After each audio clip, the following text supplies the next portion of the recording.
Hey guys, what's going on? This is my third and final to speak my truth of the day. As you know, today was very much dedicated to D1 athletics, track and field coaches, Coach Pompey from St. John's, Coach Jim Garnham from Purdue, and now I have the lovely Lauren Biscardi from George Mason. I really wanted to talk to Lauren, and it took me a little while to invite her because I wanted a good time to find to talk about the things that we're going to discuss, and we're diving really deep into this conversation.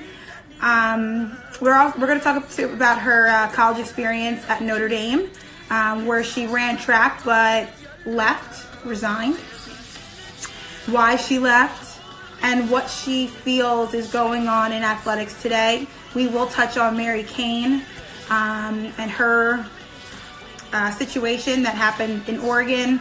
We'll talk about my experience at St. John's, and she is now my newly appointed, I'm sorry, I don't know why this is like so much there. She's now my Olympic coach for the 2021 Olympic Games. So we're going to talk about weight. We're going to talk about body image. And it's something that I've wanted to talk about for a while. And as much as I've overcome a lot, I feel like there's still a lot that I am working on and things that I've overcome in the journey that I'm still overcoming. And so she told me, she said, I left Notre Dame and I'm very open and honest about it. And here are the reasons why. And we also are going to discuss what it's like from training college athletics to professional athletes. I believe I'm her first pro athlete. And I think she's not like in shock, but I think she's very conscious of the fact that I still have weight issues, even though I've had success and I've done a lot and I've learned a lot along the journey.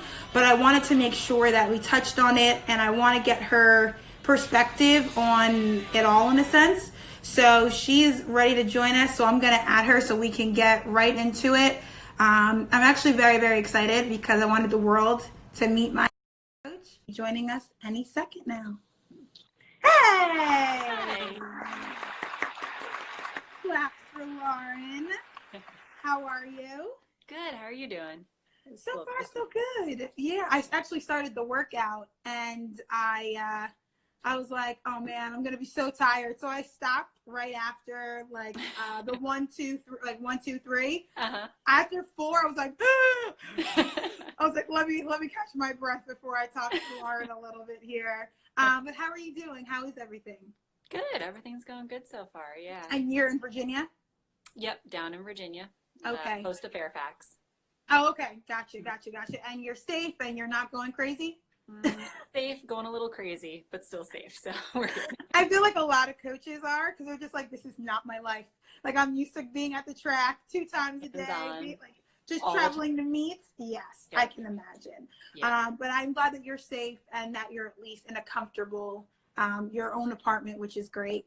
I did want to jump right in. Again, guys, if you guys have questions, you guys can look at the link. Like if you look at the bottom of your screen, there's a little question mark wrapped in a square. If you have any questions for Lauren, just hit them right there and type them out and we'll get to them. Your questions take a priority, but I'm going to start with my questions because I've had them for forever.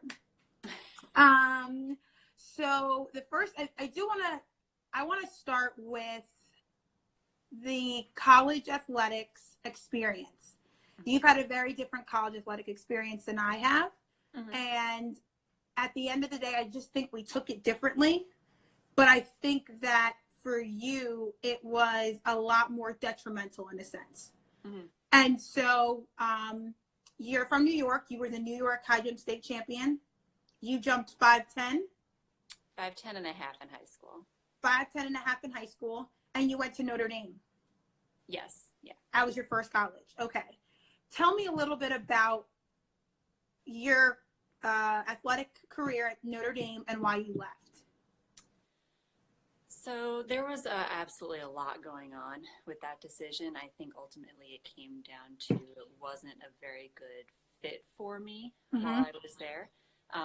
And it was something that I really struggled with because at the time of graduation, I had won the New York State meet a few times. I'd set the county record. I'd gone on to win nationals. And Mm-hmm. I had a very large range of choices that I could have gone to. Okay. And the fact that it didn't work out was weighed very heavily on me because it's something that through high school meant so much to me and I enjoyed so much. Yeah. And my experience just took all of the fun out of the training, out of the competition, mentally and physically was not a good environment for me to succeed. Got you. Now, was it, do you feel that it was more on the administrative side or more of like the athletes that you were surrounded with, like your teammates? Oh no, my teammates were super supportive. Yeah, they were probably one of the reasons why I stuck with it for so long. Okay. Get me through a lot of tough times. So okay, I understand. Yeah. Now, for me, when it came to going to St. John's, I gained about 15 pounds from the weight room. So I came in never lifting a weight, and I gained 15 pounds from the weight room. And then when it came to nutrition, I went to New York because I wanted to be in New York. It didn't matter the school. I just wanted to make sure that I was in New York City so that I could act, I could dance, and I could be on Broadway, and then track would be like the side program that I had.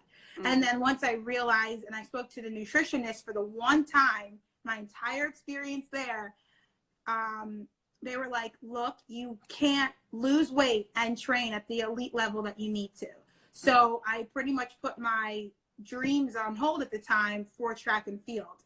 And my coach had brought up my weight every so often, but I was like, I can't help it. Like, what do you want me to do? Unless you're making my meals, I can't do anything about like my weight. Because for me, I'm like, I'm skinny. I'm skin and bones. That's literally all it is. So when it came to your experience, when it came to the coaches being, I guess, hard on you and, you know, I guess doing what your coach was doing, was it all about nutrition or were there other aspects of just like that just weren't working for you? There were a lot of other aspects that weren't working, a lot of stuff that wasn't meshing, but I know the topic today is the weight. Oh no, I mean we can go into whatever you'd like. So, yeah, I know we can absolutely discuss that because like you, one of the main focuses when I graduated high school, it's about somewhere between like 135 and 140. Yes. And when I got to college, they were like, all right, if you lose 10 pounds, you're going to jump to 6 feet. And I was okay, because that was a new approach. Nobody had ever. Of course. Why would they ever think that you wouldn't listen to them? You're at Notre Dame. Well, at some point, you do start to listen. You start to believe it. So, of course, part of my experience there was not only that constant reinforcement of that, but it was they had me in the bod pod. You've been in one of those before, right? Yes. So they had me in the bod pod every other week or so. They had me meeting with a nutritionist, and I was tracking all my food. I was bringing it in there, and I was like, I have to lose this weight. And she was basically telling me, well, there's nothing that you can do. You can't. Yeah, there's nothing else to lose. You're being nutritionally healthy, right? You're doing everything you need to do. And I was like, but I need to lose this weight. So it even got to the point where I remember some of the coaching staff telling me, all right, make sure that you drink 2 huge glasses of water before you go into the dining hall so that when you go in, you're not that hungry. And then you don't eat as much because we were on a dining hall plan where you could only go 2 or 3 times a day. 3 times yeah. So then when you were done with that, you didn't have any more food. So wow. Those are the experiences that I've had. Yeah. So it was almost like, well, the first things first is I applaud you for opening up about it and to be honest, because there are a lot of athletes out there like Mary Kane who, when you step into an environment, you believe that whatever these people are telling you, it's for your best interest and it's truthful. It really is.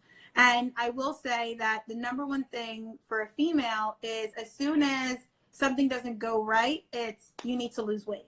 It's the number one automatic thing. And I hate it. Yes. I absolutely absolutely hate it because it eats at you. It becomes your entire focus. And I can only imagine, I mean, you love track. Like, you've loved it since I've known you, like since I first met you. And so for somebody to take the joy out of that is really disheartening. So what did you experience while these coaches are telling you this? Did it kind of take over like your thought process? Yeah, and I think it actually helped me become a better coach now that I've pursued this coaching path, because you can better identify with what certain people are going through and their experiences. But really, it took the focus, a lot of this particular aspect, took the focus away from the competition. Yeah. And rather than wanting to succeed, rather than wanting to clear a bar, you're more, okay, did I lose the 3 pounds or the 5 pounds that you had left to lose, or whatever it Yeah. was? So it really detracts from the main goal of training, which is to perform at these competitions. You're more concerned on whether you make that weight or not.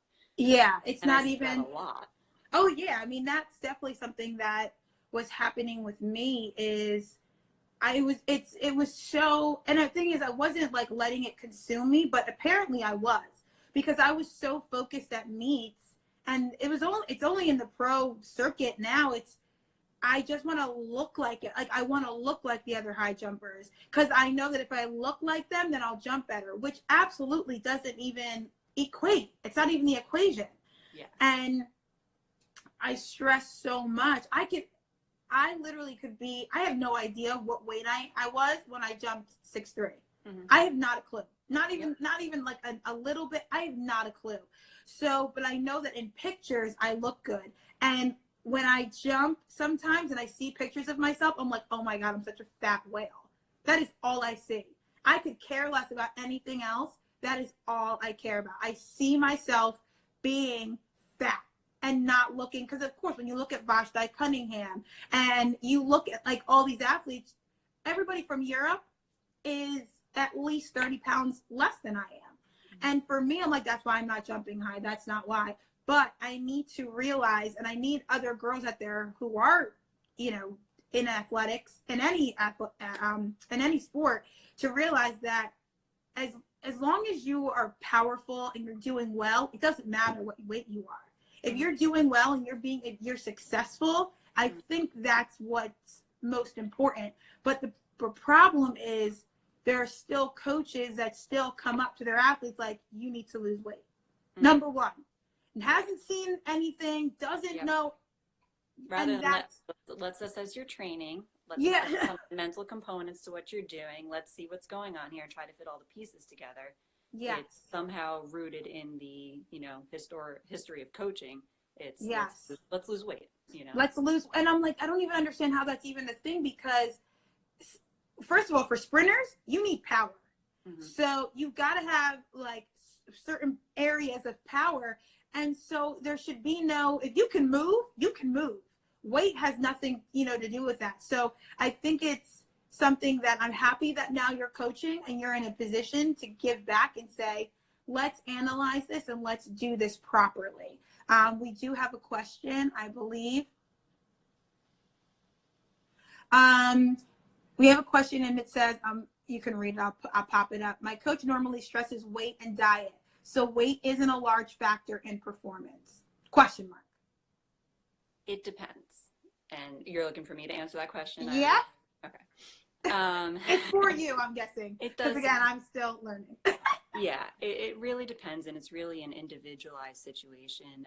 One of the things that we take a look at for each person is an individualized training program. So each person is built a certain way, and it's going to lend their technique and their training to favor a certain method. So I'm very open that I'm very big on individualization of training programs and individualization of ways to success. So not everybody, it's not going to be like a cookie cutter. Everybody's going to follow this and everyone's going to do that. Same thing applies to weight and nutrition. Everybody's going to need something slightly different. So a one size fits all is not going to apply to everybody. But to go back to, is weight important? What we tend to focus on is more of the power to weight ratio. So when we try to work with people, we try to make sure that they're staying healthy and they're staying fit to perform in the event that they've chosen to pursue, but also that that their power doesn't fluctuate if they either gain weight or lose weight. We want them to be healthy, but we want them to be able to generate power to succeed in their event. And that's really the focus. So any type of emphasis we put on nutrition is for recovery, it's for performance enhancement. Any type of focus we put on weight is just to make sure that we're able to continue to succeed in our event. So I typically take that as something that's complementary to the training that you're doing. Yes. And I think it's interesting because especially for track and field athletes, we're doing, I mean, most of it's always running. We're always doing some type of cardio, some kind of plyometric, even, throwers, it doesn't matter. We're always doing something. So that's why I also feel like when coaches always say you need to lose weight. I have yet to have a coach, especially for me, say you need to lose weight and then this is how you do it. They've never offered how to do it. Never. Yeah. That's never the thing. Your coach said, drink 2 glasses of water before you go to the dining hall. Is that what you want me to do? Because I will, and I'll still eat as much. So what else you got, bruh? Right. What other mad scientist ways do you have? Because it just doesn't make sense. They're just saying things just to say them. Mm-hmm. And I will say that there was one girl that I worked with, and she was a very good sprinter, very, very good. But she did not care about her nutrition at all. Wasn't eating anything healthy, Taco Bell 4 or 5 times a week. So in those things, it's yes, you want to make the better, healthier choices. So I put my kids on a nutrition plan. And around the school, I changed the dynamic of the track team. And they were like, oh, she put everybody on a diet. That's the automatic thing. When in actuality, when you read it, I wanted them to eat 6 times a day. I wanted them to have food in their locker. I wanted them to consistently fuel their body because we were changing up the workouts. So it's not always we want you to, this is from high school level. It's not that we want you to lose weight. It's not that we want you to gain weight. It's we want you to eat healthy so that when you're at practice, you're giving 100% at practice. Yeah. And I think the focus isn't on fueling for performance, but it should be. Fueling your body to succeed during the workouts, during the competitions, making sure it has what it needs to recover, and more focused on the nutritional aspect of it than the physique of it. Yeah, and I think when you look at track meets, when you go on the bus, what is it filled with? Food and water and Gatorade and snacks and apples and bars, all this kinds of stuff. So why would your coach be giving you this if it wasn't important on meet day? Because you've got to keep, honestly, your focus and your level of intention is more on meet days, but you're working harder at practice than you are in the meets.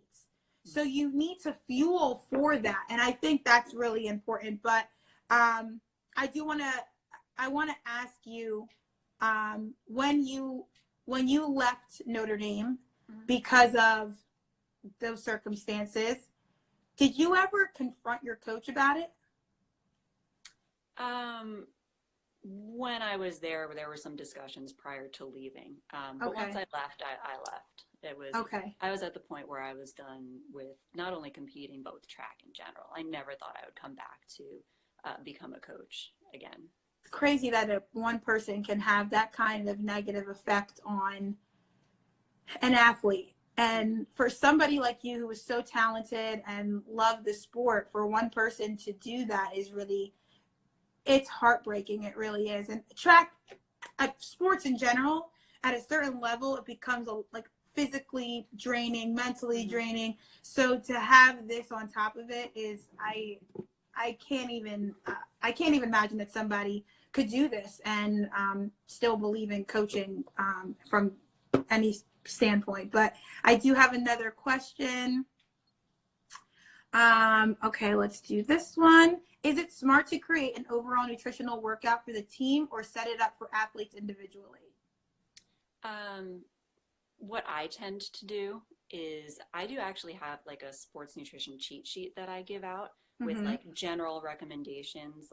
Here are some examples of what you should eat before a workout. Here's some examples of what you can eat after a workout. Here's some examples of everything that what this would look like, what that would look like.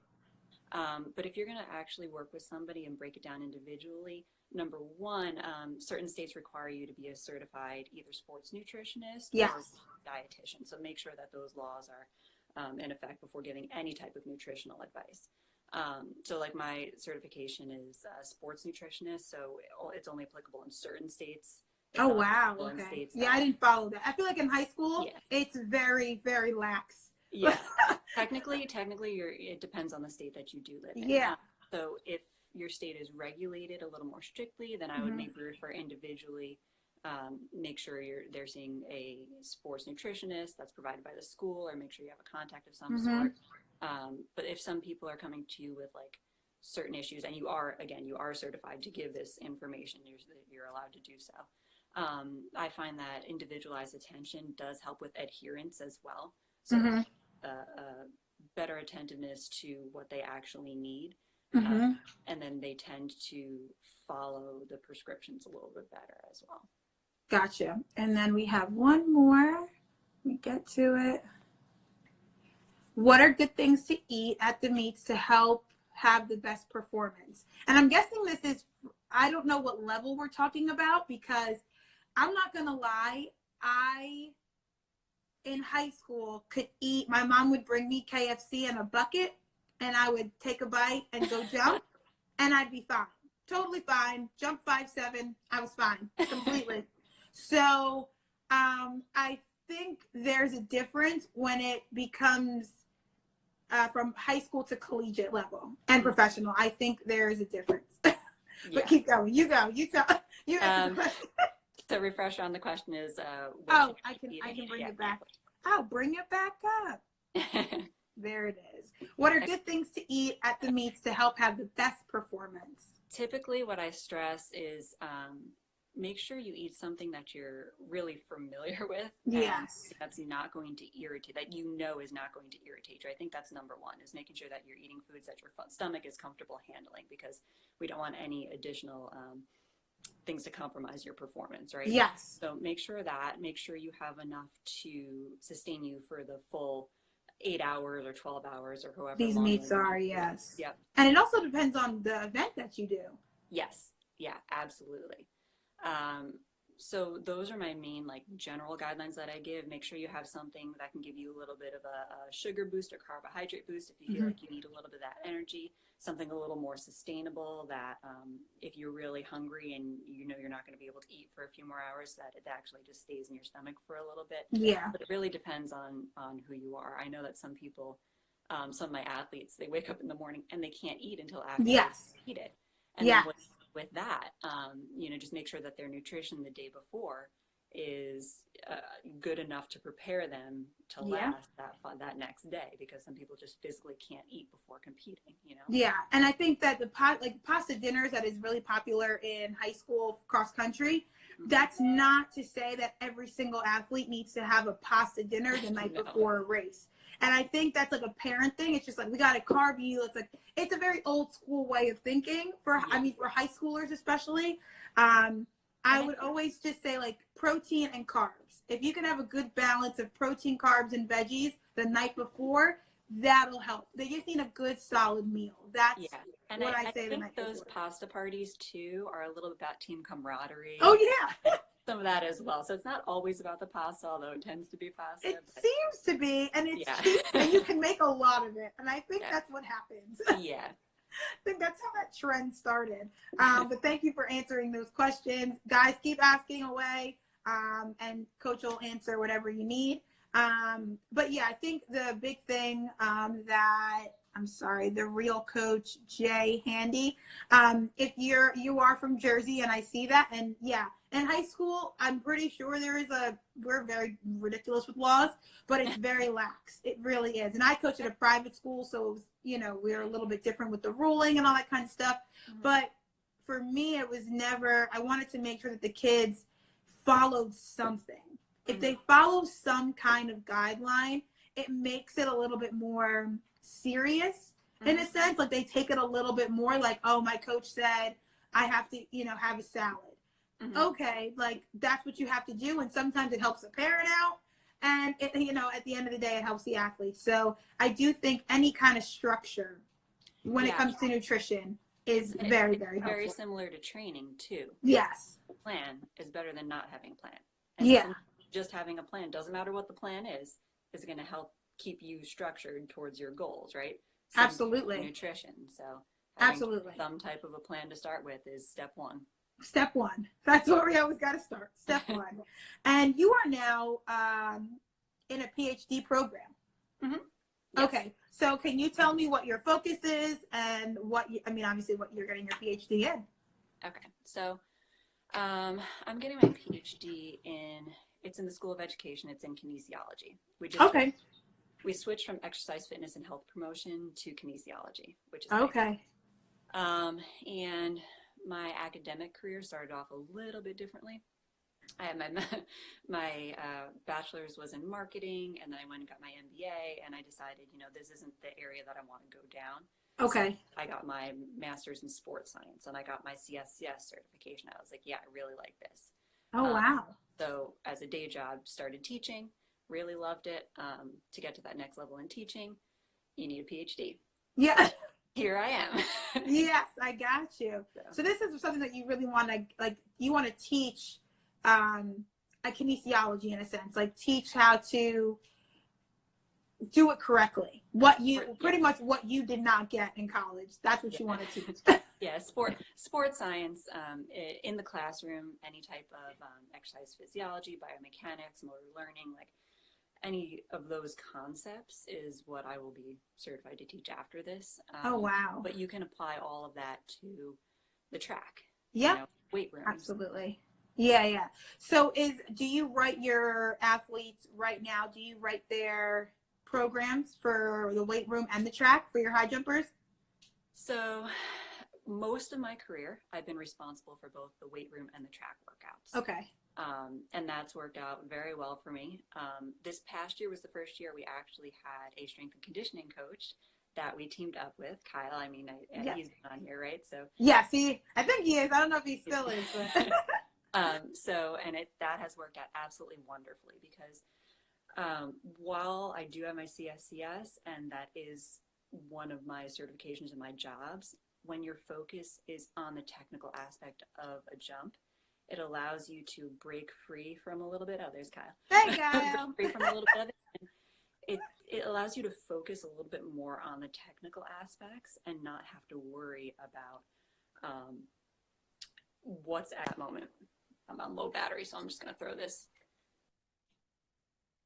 Oh, no, you're good. My phone is not the best phone at the moment, so I'm going to turn you upside down. I'm going to do this. Totally fine. So this past year. Oh, I don't think it rotated. I'm so sorry. I'm just going to hold it then. Yeah, because as soon as you start, it doesn't flip. Exactly. If you did it beforehand, yeah, right. Sorry. Good, technologically competent. So to go back what I was saying, this past year was the first year that I did have a strength and conditioning coach. So I could run workouts on the track and have people going into the weight room at the same time, which was a complete game changer. Unfortunately, he's leaving us next year, and I don't know what's going to happen with that position. But to the enemy, I do believe that I will be programming again this upcoming year. Okay, and I do like it because one thing that I think is lacking is female strength and conditioning coaches. I do think that is a very scarce area for females, and I think it's. We spoke about this, Kyle and I did, and we spoke about how I feel like there needs to be a bigger presence of female strength and conditioning coaches. Mm-hmm. Would that be an area that you would go down, in a sense, a journey or a path that you would take? I think that I could, but I love track and field so much that I could not see myself breaking away from it. I got you. To be involved in any other sports. I love studying track and field and studying the weight room and how it applies to track and field. Because when I study the weight room, I study not only building strength, but motor learning and control. So how do we use the skills in there to translate out to what we're doing on the track? Yeah. So it's not just for strength building, it's for learning those skills. Like, let's say you can't go out and practice on the track today. Yep. Well, what can we do in the weight room to emphasize the movements that you're going to use out on the track? And that's just So, knowledge. Yeah, that's the basis knowledge. And that was one of the questions that I've asked all the coaches today. I said there's such a rift between strength and conditioning coaches and track and field coaches. yeah. And when I spoke to Jim Garnham, he said that at Notre Dame, they had 10 different strength and conditioning coaches in his 10 years there. And I'm like, there's no consistency there. How could any athlete, focus or do anything? And then some track coaches are like, oh, you don't need the weight room. And then you have, from the pro level, you have the Islander way, the European way, and the American way. And some coaches don't believe in the weight room. Some coaches believe it.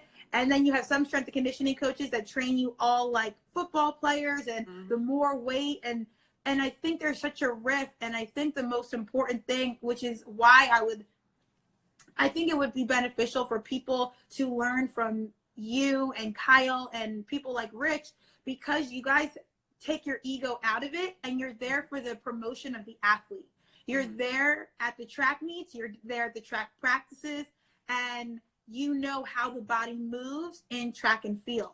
If a strength and conditioning coach is not going to study the sport that they're working with, there's going to be, you're not going to see as much success.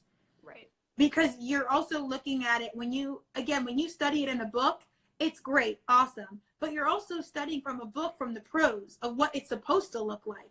But not everyone can do it like the one or two people in the world that are winning these championships. How do you think there can be a nice merge of strength and conditioning to track and field coaches? How do you think we can make this work? I've asked 2 coaches already, and they were like, whew, I don't know. So I mean, again, if it's the common theme that we just don't know, but I have to ask. Yeah, I think I've been in situations where this has worked very, very well. For example, this past year, right? Yeah. And I've been in situations where this has not worked out. So, and I think it really comes down to, one of the things it comes down to is identifying what you want out of the weight room. Because I think a lot of different coaches use the weight room for a lot of different purposes. Some want to build general strength, some want to build sport-specific strength, some want to build just motor learning skills, repetition of certain things. Some want to use it supplemental, some want to use it as a primary mode of training. And I think some of the discrepancies between the two is sometimes the track coaches don't know what the strength and conditioning coaches are doing, and the strength and conditioning coaches don't know what the track coaches are doing. And essentially you have 2 different programs being implemented on one athlete at the same time. Yes. So an honest and open discussion is between the 2 coaching staff could be more beneficial to that athlete. Gotcha. So the communication is also very important. Yes. Yeah. In anything. Absolutely. Yeah. And then outside of that, if that discussion doesn't occur, or if it's not willing to occur, that's when you start to run into a lot of problems. Yeah. And I think, there's always, for like the coaching certification, it's always like level 1, level 2. Those are the kind of things. But I truly think that some sort of CSCS inside of these training, courses, there needs to be some of that, so that, because again, the biggest thing, I see it in a high school level, is they're just throwing kids in the weight room, like lift this, but you're not helping the kid. There's only going to be a handful of kids that are just naturally gifted. So I think it's really important that the coaches are learning about this, getting that knowledge, getting that experience. And we're not football and we're not basketball. And I know those are big, money-making sports, but track is on the up and up. And football, especially football and track, are very brother and sister. So you get these athletes that do both, and they excel in both. And so I think as long as there's a dialogue, and I think that's where you're going to get the intent. That's where you're going to have a discussion of what they did today and what they did, the next day. I remember I was at Nationals, and one of the kids from, I think it was from Kentucky, he was competing the next day, and he had football testing the day of. I was like, what are you? He's like, oh yeah, I maxed out in lifting yesterday. I was like, you compete in a few hours. What is happening? And it's just so like that communication didn't need to happen. And so I mean, I appreciate that. I mean, I know it's not like we can go in and make the decision, but I did want to talk about that and touch on it a little bit. Yeah. And so, I mean, we've covered a little bit just about nutrition and what it's like. Do you feel like there's a difference? Because, I mean, we both have experienced it. We're both female. Do you think there's a difference when a male coaches a female collegiate athlete versus a female coaching a female athlete? Yeah. But I think there is a difference between the male and female component, but I also think part of that is the personalities of the two individuals themselves. Okay. So I'm a very big proponent of personalities matching more than it just being simply male, female, or female, female.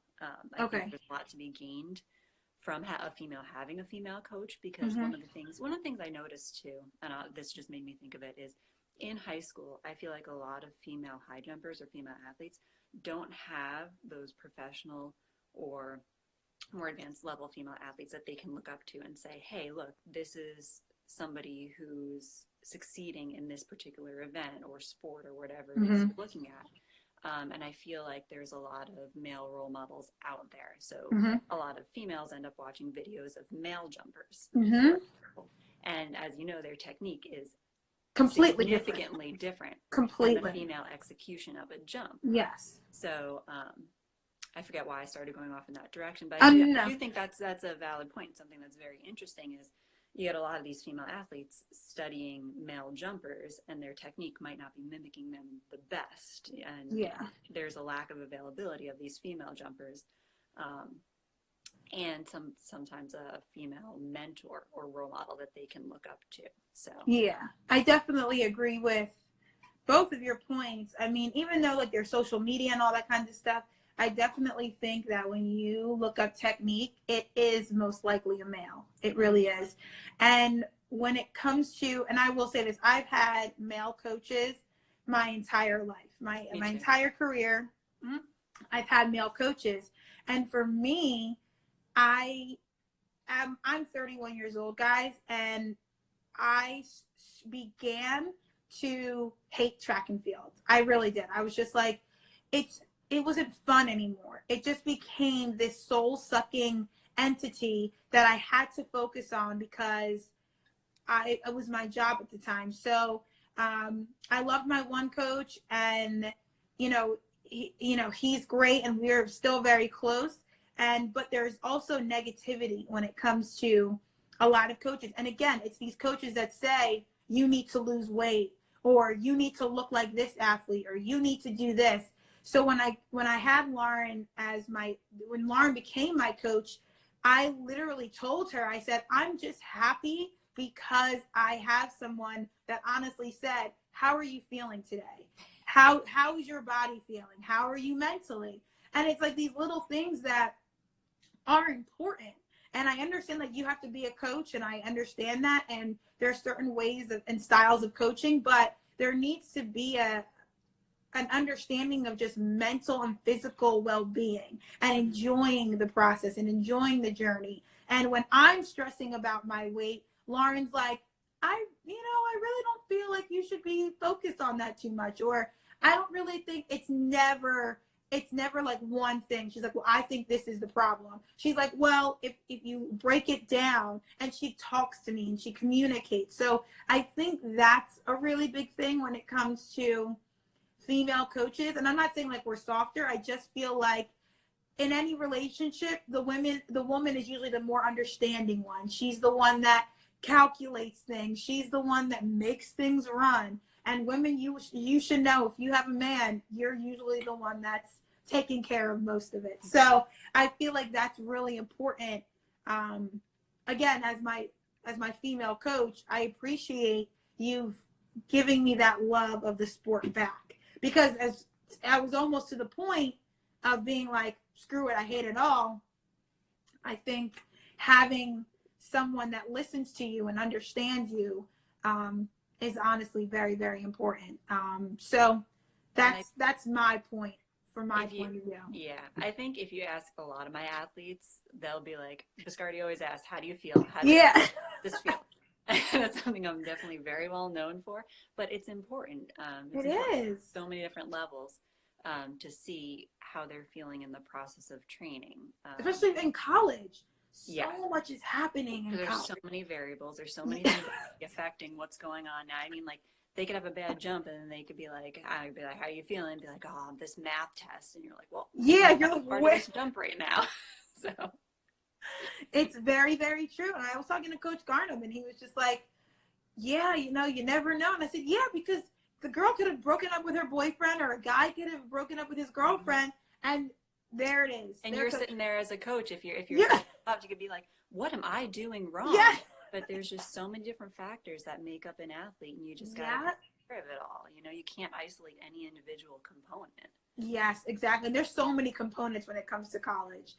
And I remember being at Princeton. I mean, these kids would, and I worked with the female program, they would stress about midterms and finals and like their thesis. And I'm like, what? I'm like, what are you talking about? And they would just like work themselves like into the ground. And I'm like, oh my gosh. And so you want to, like, you're trying to build them up and you're trying to be like, you just got to relax a little bit, but they can't. And it shows on the track. Yeah. So I give you so much credit and so much props for college. I mean, high school's, you know, has their own little issues, but college, you get people from all different backgrounds, all different issues, all different variables. So kudos to you guys. So I know that there were different things that happened at Notre Dame and you did come back to track and field. Why did you make that decision? I was actually reflecting on this because I figured you would ask me something about that. Like a good interviewer. Yeah. I was like thinking, what happened? How did I get back into it? Yeah. At one point, one of my friend's family members was a coach of a local high school team. And he's like, oh, you got to come back. You got to come back. You got to, you know, we can use your help. They always reel you back. No, like, I don't really like track anymore. Like, it's not really what I do. So I started doing that. I started volunteering a little bit here and there. And then I don't remember which step happened next, but I ended up volunteering at a few more schools and started working my way back up. And then I got a teaching job at a community college. And at that same time, a coaching job had opened. So I was like, you know, might as well make some money doing this. And I just fell back into it. And gotcha. And I think that's nice though. You didn't jump right in or feel pressured. It was more of just like let me volunteer, let me baby step, put my toe back in the water. And I mean, I'm so glad that you did. And so for you guys at home, Lauren is my Olympic coach now. And I had asked Lauren once, my former coach, Richard Fisher, had left to Purdue. I asked Lauren, because it was either between him or Lauren. They were the only people that I was going to trust with my career. And so when I reached out to Lauren, she was super like, I'll help you, whatever you need. And so she's been great from the jump since we started working together till today. She's worked really hard on my programming, even during the quarantine times. And I absolutely loved making that connection with her and working with her. And I think it's great because you've had a different experience and you've fallen in love with track. You fell out of love with track and now you're back. And you're very open and honest with me. And so I will say with Lauren, I've only had 2 mental breakdowns, and that is a record. That is an absolute record, because usually I'm an absolute hot mess. So when it comes to my program, I know there's a lot of athletes that will be watching this. How did you come up with my program during this quarantine time? So initially we had a very different plan of what you were going to be doing at this point in the season, right? Oh yeah. Everyone did. And when things went up in the air and were uncertain, there were 2 things that really shaped it. One was the uncertainty of whether you had to be able to be ready to compete by the end of the summer or not. Because at that point we still didn't know what was going on, right, very early on. And the other one was, what resources do you have to be able to work out? So things like access to a gym or access to a track or a hill that you can run up. And I have no access to any of those. Yeah, and that's what it is. It's all about being flexible, because there are so many different ways that you can accomplish the goal that you have. So if you have a program, the real question that I'm going to ask myself as a coach is, what is the focus of this day, or what is the purpose of this workout? And if you wanted to achieve it through one means and that's no longer available to you, say, okay, how else can I work on her stability? How else can I work on developing strength? Or how else can I get her to work on acceleration, which is meant to strengthen this part of her body? So it's really just finding multiple ways to achieve the same goal and achieve the same purpose. And if you do that enough with the limited resources that you have, it's about flexibility, right? You're still going to be on track for whatever it is you need, whatever it is your goal is. Gotcha. So that's really how we came together to build that program for this past 6 weeks. And my poor little self. My peasant self. And I will tell you guys that I know you see on social media that all these athletes have like full gyms and all this weight room equipment. I don't have a garage. So I live down the shore. I don't have a garage. I have a driveway, and my basement was built really weird because down the shore you just have to build like all your houses up so in case it floods. So my basement I can't do anything in. It's just a storage unit. So everything that I do is in my living room. So I think what's happening is so many people are trying to do too much right now. Like, you can do a lot with what you have. And a lot of my things are stability, and it's just me doing high jump drills. So I can do things in my house where it's just like going through the motion of a high jump, just going through that same motion. I went to the dollar store and I bought a ball, like a Swiss ball. So now I have a ball and I can do like hip bridges. But if I didn't have the ball, I would do hip bridges on my couch or on a chair. And you guys can see I have the barbell right there. I drove to Rich's house and picked it up because he had an extra one. So that is brand new. And again, I don't have two racks. So it's not like I can go ahead and, squat really heavy because I don't have anything to lay it on. So I have a jump rope. I have my little weighted sand. Can you grab a babe, the sand? So you guys have to understand, you have to make it with what you have. So we have sand, so we utilized it. We filled up a water thing from Wawa. Thanks, Wawa. And so we have this one, and then we have a half weight. So I know you guys see all these celebrities doing all this stuff, but you can make it with what you have. And so I love my little weights. I think they're amazing, and they're super freaking heavy, dude. Ugh, thanks, son. So, and again, Lauren, your coach needs to be open and help you through this. So whatever you have available, I think each coach should know, but don't think that you're always going to be behind.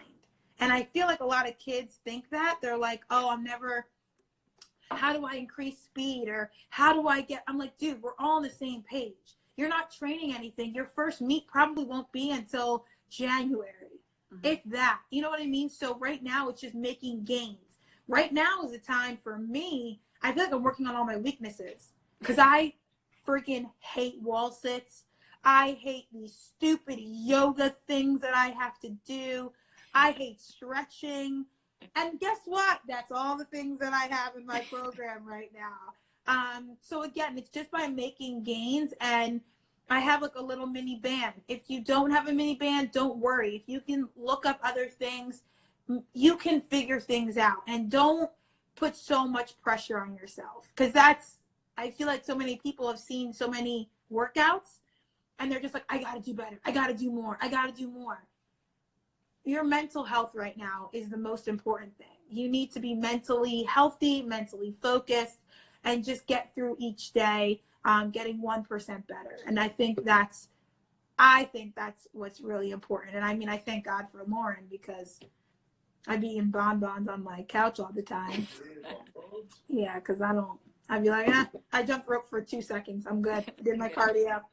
No overachieving. No overachieving. We know about this. P Money do not overachieve over here. She tells me to do it. I do it. That's it. not an extra set, nothing. You must be out your mind. But my last question has, obviously nothing to do with track and field, but how are you keeping busy? How are you staying sane right now? Well, I do still have a lot of schoolwork to do and a lot of essays to be writing. So that's taking up a lot of my time. I don't have so much free time. We're making sure we take some breaks. I have access to a barbell and a few adjustable weights and an adjustable kettlebell. So making sure I get out, run a little bit, stay physically active. Gotcha. Yeah. Oh, awesome. Well, at least you're staying somewhat active as much as you possibly can, but I feel like you deserve a break. Lauren is one of the hardest workers that I've ever known. She's always on the go. She's always working. And I'm so glad that now she gets to like chill and relax a little bit and maybe just focus on her PhD. Can't wait. Yep. 2 weeks and classes are over and then I have a little more free time. Yeah, I'm so excited. Lauren, I thank you so much for joining me today and being super open and honest with all of your answers and your experience. Guys, next week I will be interviewing Mary Saxer. And so I think for that segment, it won't be live, but I think we're going to film it so that we can get the open and honest experience from both of these women, because they both went to Notre Dame at the same time. They both went through a bit of a struggle. So I absolutely think that it's important for especially younger athletes to understand their weight issues and the nutrition and what is to be expected and what isn't, what goes in one ear and out the other, and what really needs to be retained. And they are really good friends, so I thought it would be a really great dynamic. So look out for that. But Lauren, I thank you so much for being here. Another round of applause. Wonderful. Yeah, thanks so much for having me. Oh, no, thank you. I appreciate it. I will talk to you soon, Coach. All right. Thank you. Bye. Thank you guys so much for joining me today. It's been a lot of fun. I've loved all my guests. I want to definitely thank Aliane Pompey from St. John's and Jim Garnham from Purdue, Lauren Biscardi from George Mason. It has been an absolutely great day, and I think it's a great informative day. So check back tomorrow. I have amazing guests for tomorrow. And it's a little bit of track and a little bit of rhythmic gymnastics. So I'm very excited for tomorrow to get another perspective. So that was another episode of To Speak My Truth, and I'll see you guys tomorrow.